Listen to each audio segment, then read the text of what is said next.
ሕራይ እምበር እንድዕር ተዳሊና ኮይና ኣብዘ ዘለናዮ ኮፍ ኢልና ድዩ ዋላ ጠጠው ኢልና ድዩ ዋላ ኣብ ምድሪ ቤት ኮይና እዚ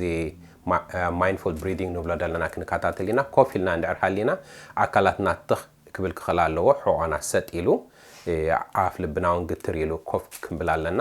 ጠጠው እንድዕር ኢልና ኸ ጽቡቕ ከም ዝደለኽዎ ሕጂ ጉብጥ ኢልና ደይኮነ ትኽ ኢልና ጠጠው ኢልና ክንገብሮ ኣለና እምበር ክንጅምር ኢና ከም ዝኽብለኩም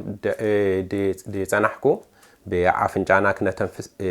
ኣየር ክንስሕብ ኢና ብኣፍና ኸ ተኣየር ክነውፅኦ ኢና ተኣየር ክንስሕቦ ከለና ኸኣኒ ህድእ ኢልና ክንስሕቦ ኢና ንሰለስተ 4 ክሃሊት ንሕዞ እንደገና ሽዑ ህድእ ኢልና ኸ ክነውፅኦ ኢና እዚ ክንገብር ከለና በዛ ኣቕሓ ሒዘያ ዘለኹ ክሕግዘኩም እየ ንዓ እንዳተኸታተልኩም ማዕረይ ክተተንፍሱ ኢኹም ኦኬ ንዳሎ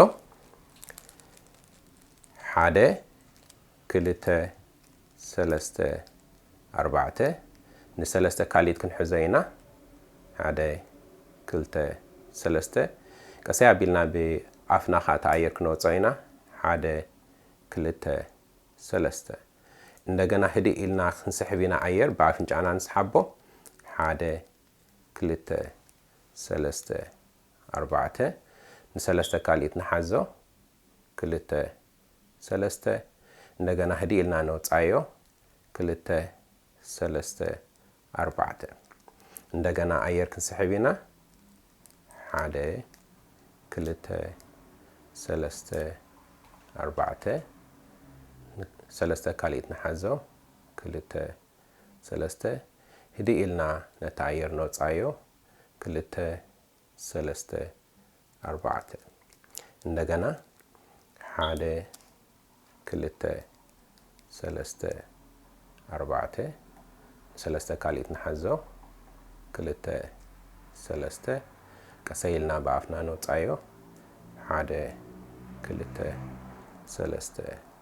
4 ናይ መወዳእታ ህድእ ኢልና ኣየር ንስሓብ 2 3 4